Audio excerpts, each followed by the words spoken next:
YouTube से जुड़े हुए मेरे मित्रों को नमस्कार। दोस्तों, मैं मेरे ऑफलाइन बैच जो बीएसटीसी का मैंने चला रखा है, उसमें एक हिंदी का टॉपिक था और इस टॉपिक से कुछ क्वेश्चन पूछे जाने हैं। बीएसटीसी के 30 प्रश्न हिंदी के आने हैं और उन 30 प्रश्नों में से एक या दो प्रश्न इस लेसन से आएगा और इसमें छोटे छोटे कुछ महत्वपूर्ण जानकारियां हैं हिंदी भाषा के बारे में। जैसे सबसे पहले भाषा के भेद की बात कर रहे हैं। भाषा क्या होती है? भाषा वो होती है जिससे हम एक दूसरे के साथ क्या करते हैं, संवाद करते हैं। उसके क्या बोलते हैं? भाषा बोलते हैं। अब ये भाषा है वो दो प्रकार की होती है। एक तो मौखिक भाषा जिससे हम आपस में क्या करते हैं, बातचीत करते हैं, और दूसरी होती है लिखित भाषा। लिखित भाषा में हम पत्र, लेख या पुस्तक या समाचार पत्र के माध्यम से हम लिखित में कुछ अपने विचारों का आदान प्रदान कर सकते हैं। इस प्रकार भाषा के कितने भेद हो गए? मौखिक और लिखित, दो भेद हो गए भाषा के। इसके बाद में क्या है? इसके बाद है नागरी लिपि का परिचय और वर्तनी। भाई हमको पता है, भाषा की ध्वनियों का पता है, भाषा का पता है कि हमारी भाषा क्या है, हिंदी है या फिर अपनी भाषा मारवाड़ी हो सकती है, जिनको हम बोली कहते हैं। यानी जो क्षेत्र विशेष में बोली जाने वाली भाषा है उसको हम क्या कहते हैं? बोली कहते हैं। ठीक है। तो भाषा को, ध्वनियों को जिन लेखन या चिन्हों में लिखा जाता है, यानी भाषा की ध्वनियों को जिन लेखन चिन्हों में लिखा जाता है उसे क्या कहते हैं? लिपि कहते हैं। अर्थात किसी भाषा की मौखिक ध्वनियों को लिख कर व्यक्त करने के लिए जिन वर्तनी चिन्हों का प्रयोग किया जाता है उन वर्तनी चिन्हों को क्या कहते हैं? लिपि कहते हैं।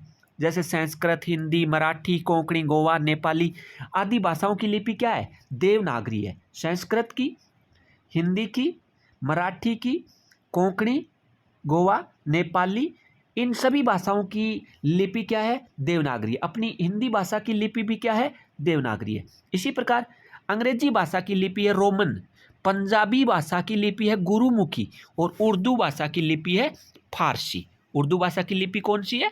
फारसी। अब हम कुछ देखते हैं स्वर और व्यंजन के बारे में। भाई देवनागरी जो लिपि है उसका निर्धारित मानक रूप क्या है? जैसे देखिए, आप सबको पता है, मैंने क्लास में भी बताया था आपको कि ए, आ, ई, बड़ी ई, उ, बड़ा उ, री, ए, आई, ओ, औ, ये सारे क्या हैं? ये स्वर हैं। स्वर कितने हैं? 11 हैं। और इन स्वरों पर ये जो दे रखा है, ये इन स्वरों की क्या है? मात्राएं। ए की कोई मात्रा नहीं है, बाकी सभी में मात्राएं हैं। ठीक है। एक ऊपर ये जो चिन्ह आपको दिखाई देता है, किसी भी अक्षर के, किसी भी वर्ण के ऊपर जो ये चिन्ह दिखाई देता है, इसको क्या बोलते हैं? अनुस्वार बोलते हैं। क्या बोलते हैं इस चिन्ह को? अनुस्वार। ठीक है, अनुस्वार। तो इस चिन्ह का ध्यान रखना कि ये चिन्ह क्या है? अनुस्वार है। प्रश्न पूछा जा सकता है। ठीक है।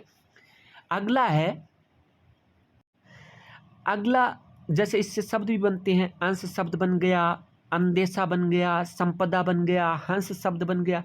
ये शब्द इस अनुस्वार से बने हैं। एक होता है अनुनासिक। अनुनासिक, ये देखिए, ये चंद्र बिंदु जो होता है ना किसी भी वर्ण पर, चंद्र बिंदु, इसको बोलते हैं अनुनासिक। क्या बोलते हैं?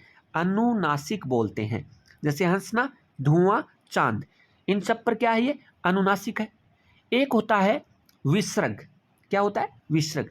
जैसे ये ए के आगे इस प्रकार का चिन्ह लगा हुआ है, उसको विसर्ग बोलेंगे। क्या बोलेंगे? विसर्ग बोलेंगे। जैसे अधः पतन, दुख, मन स्थिति, इनमें क्या लगा हुआ है? ये विसर्ग लगा हुआ है। ठीक है। क्या लगा हुआ है? विसर्ग लगा हुआ है। इसके अलावा व्यंजन देखो, स्वर कितने हो गए?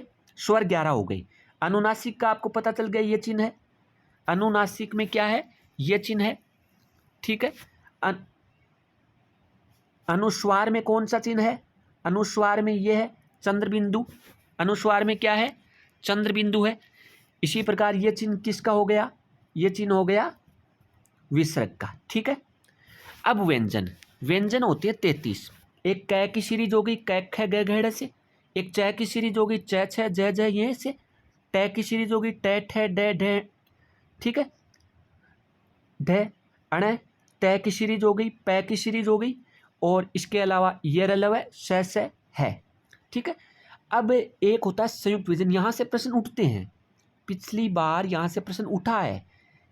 देखिए, जैसे पिछली बार पूछा था, क्षय जो वर्ण है, कौन सा वर्ण? क्षय।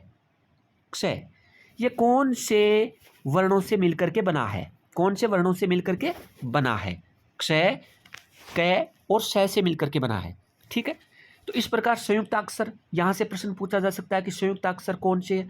ये पूछा जा सकता है कि इनमें से कौन सा संयुक्ताक्षर नहीं है। ये पूछा जा सकता है कि इनमें से कौन सा संयुक्ताक्षर है ना। एक हलंत चिन्ह हो गया, हल चिन्ह, जैसे प्रहलाद में लगता है, पट्टा में लगता है, प्राण में लगता है, पूर्वाहन में लगता है। इसके अलावा ग्रहित स्वर हो गए, इसके बारे में मैंने आपको क्लास में भी बताया था, ऑफलाइन में भी।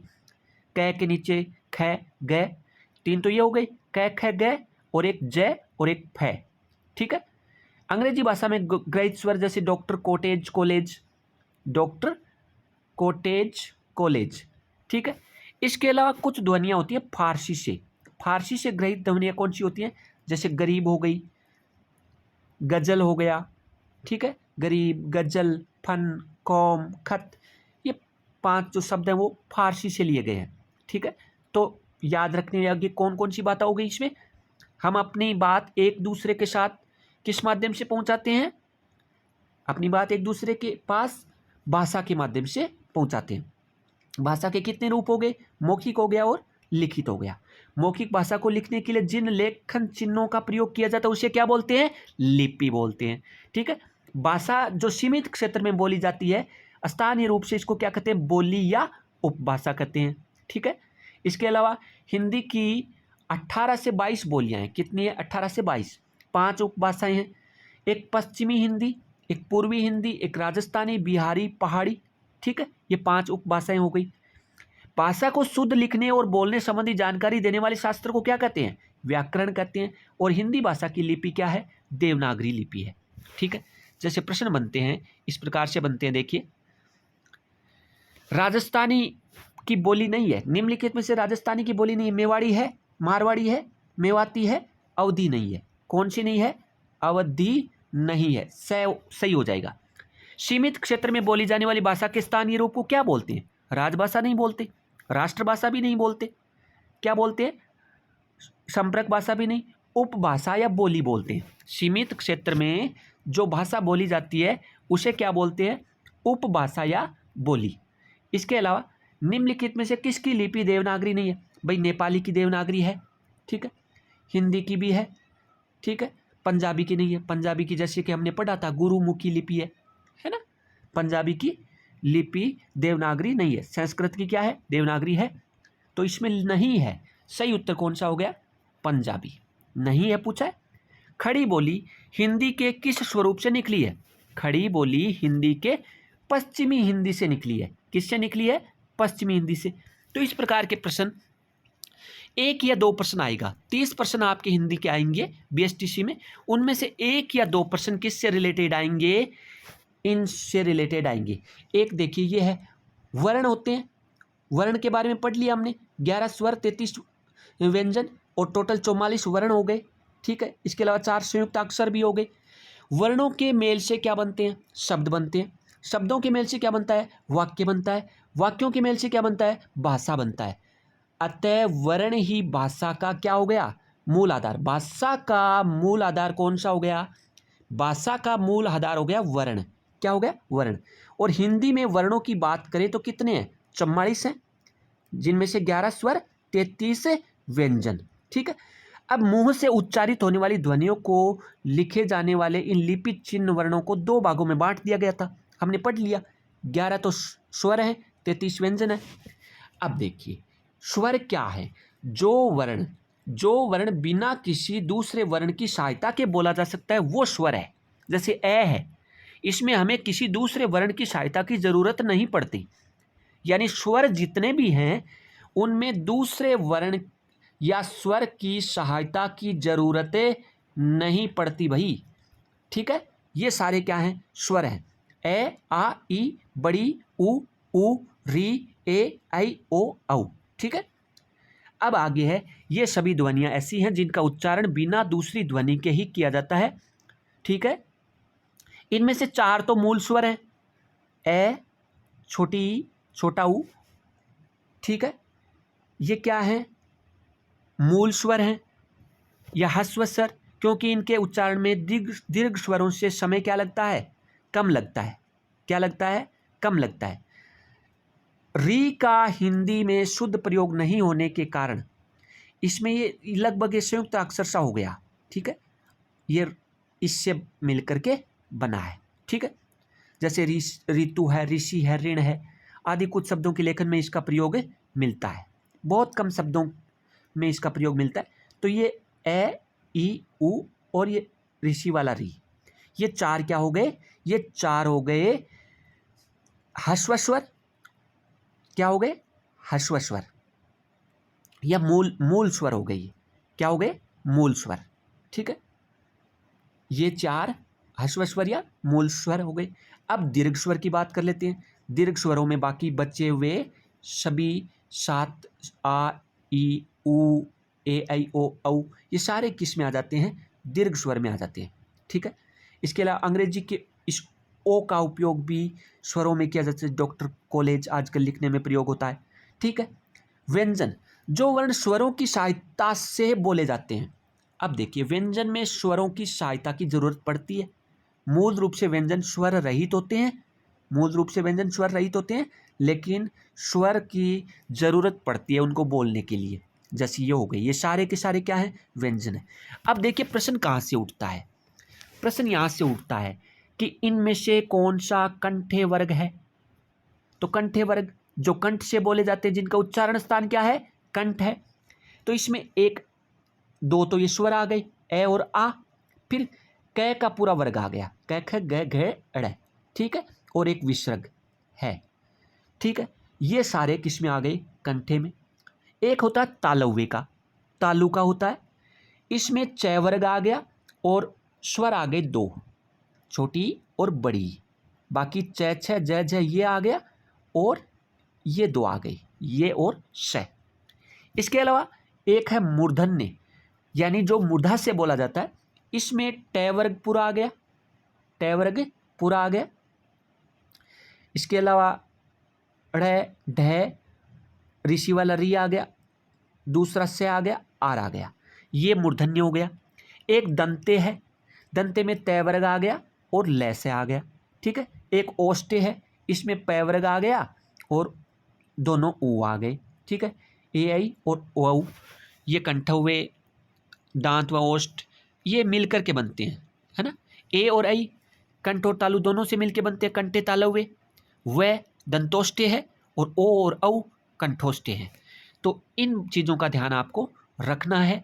इसके अलावा नासिक के व्यंजन होते हैं, ये सारे के सारे क्या हैं, अपने वर्ग के लास्ट वाले हैं, ठीक है, अपने वर्ग के लास्ट वाले हैं। देख लो, अपने वर्ग के लास्ट वाले हैं सारे के सारे। इनका उच्चारण नासिका के साथ होता है, कंठ, तालु, मूर्धा, दांत व ओष्ठ के स्पर्श से होता है और इन्हें नासिक के व्यंजन कहते हैं। तो ये 5 क्या हो गए, नासिक के व्यंजन हो गए। ध्यान से देखना, ये 5 नासिक के व्यंजन है। इसके अलावा ये 4 क्या है, अंतस्थ व्यंजन है। ये अलावा क्या है, अंतस्थ व्यंजन है। ध्यान से देखना, इनको अंतस्थ व्यंजन है। इसके अलावा 4 ये ऊष्म व्यंजन है। क्या है, तीनों तो स और है, ये क्या है, ऊष्म व्यंजन है। ध्यान से देखना, ठीक है। और 4 ही हैं संयुक्ताक्षर, जिनमें क्ष, ये हो गया, क्ष बनता है इससे, ठीक है। ये तीनों वर्ण मिलते हैं तब क्या बनता है, क्ष बनता है।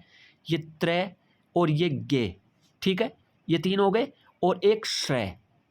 तो इस प्रकार से ये 4 क्या हो गए, संयुक्ताक्षर हो गए। ये 4 क्या हो गए, संयुक्ताक्षर हो गए, ठीक है। और हिंदी में गे का उच्चारण गे होता है और इसका विस्तार होता है, देखिए इसका विस्तार ये होता है, ठीक है। तो ये था मुख्य बातें। अभ्यास प्रश्न, स्वर और व्यंजन में अंतर सीधा सा हो गया भाई। स्वर में किसी भी वर्ण की सहायता की जरूरत नहीं पड़ती, व्यंजन में स्वरों की सहायता की जरूरत पड़ती है। संयुक्ताक्षर 4 हो ही गए, मैंने बता दिया, ठीक है। अब इन वर्णों के उच्चारण स्थान आपको बताने हैं और ये जो प्रश्न हैं इनका आपको आंसर देना है।